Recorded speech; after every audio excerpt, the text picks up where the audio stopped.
Bonjour à tous, on se retrouve pour une nouvelle position de combinaison, une position de milieu de partie avec le trait pour les noirs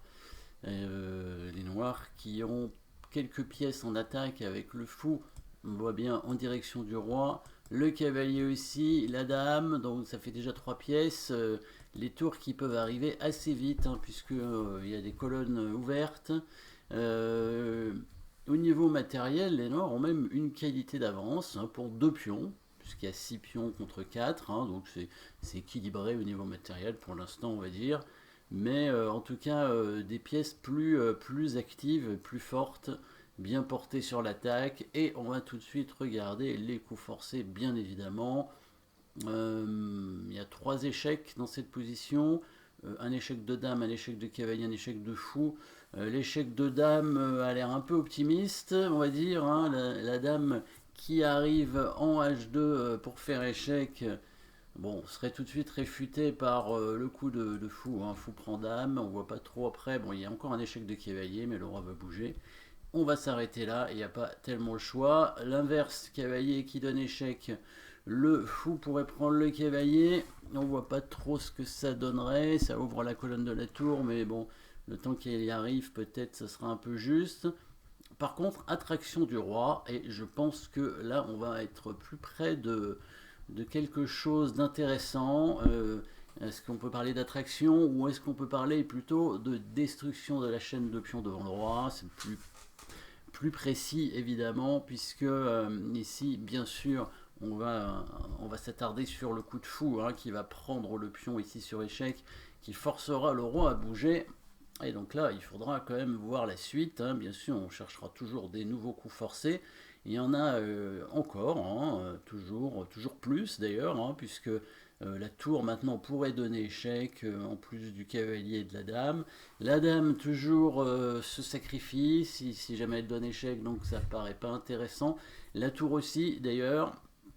Donc il resterait plus que le cavalier. Est-ce que ça peut être intéressant? Alors on voit que ça peut être un dégagement d'espace, évidemment, avec la tour qui arriverait dans cette direction après. Donc là, on est bien dans les coups forcés. Fou prend, puis roi prend, cavalier aux 3 échecs, qui permet à la tour d'arriver ensuite en G8. On a quand même encore pas mal de pièces en attaque, parce que même si on donne le fou pour commencer, le cavalier peut être pris par le fou blanc. Il y a la tour qui arrive, il y aura encore une dame et 2 tours, et le roi blanc est quand même extrêmement esselé maintenant, et il n'y a plus beaucoup de monde pour le protéger. Donc par exemple, si le fou prend le cavalier, il y a toutes les chances que la tour donne échec en G8. Et après, probablement la dame arriverait. On peut imaginer un coup de dame après, probablement sur la case. Alors sur quelle case? Le roi peut aller à différents endroits. Donc s'il revient sur la case en H1, où est-ce qu'on pourrait mettre la dame? Je pense que c'est pas très compliqué. Vous pouvez mettre la pause pour essayer de chercher, mais a priori, il y a probablement plusieurs solutions. D'ailleurs, on pourrait peut-être aussi prendre le fou avec la tour. C'est peut-être pas un mauvais coup, c'est peut-être même un très bon coup d'ailleurs, puisqu'il y aurait une menace de mat directement. Mais bien évidemment, le coup de dame en G3 permet aussi de menacer mat, un menace de mat imparable. Parce qu'il y a trop de menaces de mat avec dame G2 et dame prend H3, ça fait déjà 2. C'est déjà au moins une de trop, probablement. Ça va être très compliqué pour les blancs de tout parer en même temps. Il y a quand même le coup dame C2 qui part le mat, a priori, mais bon, il y a la tour qui prendrait le fou, et après on menacerait de nouveau mat. Peut-être finalement que quand la tour prend le fou tout de suite, c'est mieux, puisque les blancs ne peuvent pas protéger cette case en H3, et donc ce serait directement mat avec tour prend H3. Donc le roi blanc, où est-ce qu'il pourra aller sinon encore? S'il vient en F3, évidemment, on a bien sûr tout de suite le coup de dame en G3, qui permet probablement de faire mat assez vite. Le roi est obligé de se mettre en E2. Ici, on va tout simplement prendre le fou avec la dame protégée par la tour. Et ici, le roi s'enfuit. Comment on pourrait faire mat ici? Probablement plusieurs solutions encore. On pourrait descendre la tour, on pourrait mettre la dame en D3, on pourrait mettre la dame en E1 aussi. Voilà, avec l'idée après de descendre la tour en G2. Si le roi vient en D3, il est mat, et si un cavalier qui couvre, ça va être mat assez vite, hein. On va simplement prendre un cavalier, ramener l'autre avec la tour, et ensuite faire mat avec la dame en D2, bien évidemment. Donc du coup, peut-être, alors on finit sur cette variante bien sûr avec le coup roi F1 quand même. Le coup roi F1 qui pareil va permettre plusieurs solutions, mais le plus simple, hein, c'est, vous pouvez mettre la pause pour chercher le coup. Hein. Est-ce qu'un coup de dame peut être intéressant? Ça, probablement dame H2 par exemple, ou dame G3, ça peut être un bon coup, mais on va tout simplement prendre le fou. Voilà, et avec la menace d'amener la dame en F4, hein, ça va être un mat assez rapide. Si le cavalier vient en E2 pour empêcher la dame de venir en F4, ben elle viendrait probablement en H2. Et là aussi, il y aurait mat assez rapidement, hein, avec l'aide de la dame et des deux tours. Si le roi vient en E1, on pourrait ramener une tour quelque part, ou probablement tour G2, hein, qui peut menacer de prendre le cavalier, semble assez simple. Ah, peut-être une bonne idée, ça peut être d'empêcher tout simplement le roi de s'échapper en mettant la tour ici en D3. Ça peut être un bon coup, effectivement. Hein, le roi comme ça ne peut pas partir. Il va être obligé de revenir où il était parce qu'on va le mettre en échec. Hein. Là, on menace mat en deux coups a priori, hein, avec la dame et puis avec par exemple cette tour qui descendrait en G2. Donc on revient un petit peu au moment du coup de cavalier en E3. Si jamais les blancs ne prennent pas le cavalier, par exemple, rejoue le roi en H1. Qu'est-ce qu'on pourrait jouer? N'hésitez pas à mettre la pause pour trouver le coup qui n'est pas très compliqué. Et on va venir menacer mat maintenant. Il n'y a pas vraiment d'échec. Hein. Voilà. On va bien sûr mettre la dame en G3, menaçant mat en G2. Et si jamais le fou prend le cavalier, on va arriver avec la tour. Hein. Donc là, plusieurs solutions, mais certainement la dame qui prend tout simplement, avec la tour ensuite qui se met en G8, c'est le plus simple. Hein.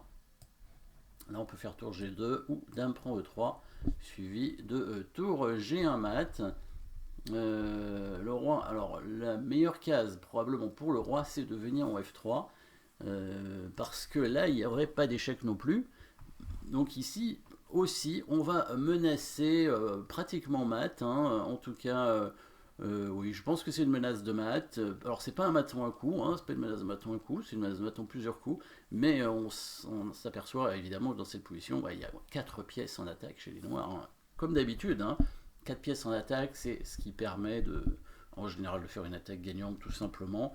En plus, c'est des pièces très fortes puisqu'il y a dame, 2 tours, plus donc le cavalier qui est probablement la meilleure pièce mineure en attaque. Les pièces les plus fortes, hein, dame et 2 tours, bien sûr, plus le cavalier en attaque, ça ne pardonne pas. Le roi blanc en plus qui n'est pas protégé par des pions. N'hésitez pas à mettre la pause pour trouver le bon coup ici. Pas sûr qu'il soit unique, mais c'est quand même le meilleur, hein, très clairement. Très clairement, c'est le bon coup. Peut y en avoir d'autres, mais pas évident qu'il soit aussi fort. Hein, je pense, oui, peut-être il y a d'autres coups qui sont intéressants, mais en tout cas, le coup à trouver est vraiment très fort. Bien sûr, on va ramener, on va menacer mat et on va ramener les pièces. Une pièce qui ne joue pas trop pour l'instant, c'est bien sûr la tour en F8 qui est un peu bloquée ici par son pion. Hop, on la change de colonne, on la déplace, on la met ici en G8 avec la menace d'amener la dame en G3. C'est le meilleur coup. Alors un autre coup possible pourrait être peut-être cavalier prend C4, hein, avec la menace de gagner la dame. Avec donc ce coup, cette fourchette de cavalier, c'est peut-être un bon coup aussi. Je pense qu'il y en a peut-être d'autres encore, mais en tout cas, voilà, ce sont les deux meilleurs. Tour G8, voilà, c'est quand même le mieux. Menaçant d'amener la dame en G3 ici. Il a deux options pour essayer de protéger, soit avec le cavalier, par exemple en se mettant ici en E2 pour empêcher en G3, soit avec le fou en F2. Bien sûr, s'il prend le cavalier, c'est pas bon. Hein. Dame G3, échec, et après on va prendre le fou et on va le mater très vite. S'il met avec le fou en F2, ou le cavalier en E2. Bon, on va regarder le cavalier en E2 pour commencer. N'hésitez pas à mettre la pose dans cette position pour trouver la menace de mat ici pour les noirs. Toujours pas d'échec, hein, il y en a, mais ils sont pas bons, hein, puisqu'on donnerait du matériel, c'est pas suffisant. La dame noire qui va se replacer, là aussi peut-être il y a plusieurs solutions. On pourrait envisager dame E5, mais probablement dame G7 est le meilleur coup. Voilà, dans l'idée de venir en G2 ou en G3 suivant ce qu'il joue, hein, bien entendu, s'il bouge son cavalier, on viendra en G3. Sinon, on vient en G2 et on va le mater. Par exemple, s'il vient en F4, là, on vient en G3, évidemment. Et sur roi E2, nous, on aurait une découverte simple. Par exemple, ici, hein, attaque à la découverte, mais aussi double attaque à la découverte hein, sur la dame ici. Et attaque du cavalier aussi. Hein, donc là, il ne peut pas couvrir avec le fou, sinon on prend avec la tour. S'il bouge son roi en D2, eh ben, on va tout simplement prendre son cavalier et on va ramener la tour derrière. Et s'il va sur la première rangée, bah, c'est cette fois le fou qu'on va prendre.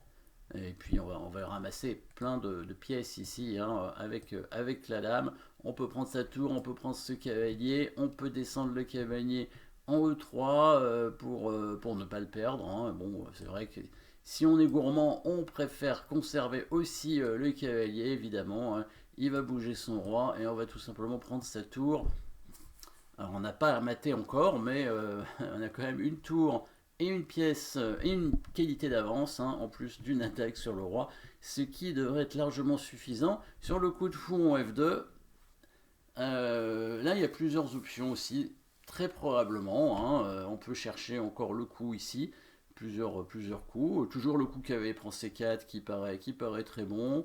Alors dame G7 est moins bon, puisque cette fois sur dame G7, on aurait peut-être le coup tour G1 avec les blancs, hein, qui permet de chasser la dame. Par contre ici, on peut mettre plutôt la dame en E5 cette fois. Voilà, avec l'idée de mettre la dame en H5. Hein, c'est une menace de mat en deux coups, hein, dame H5. Sur F4, il y aurait cavalier G2 mat.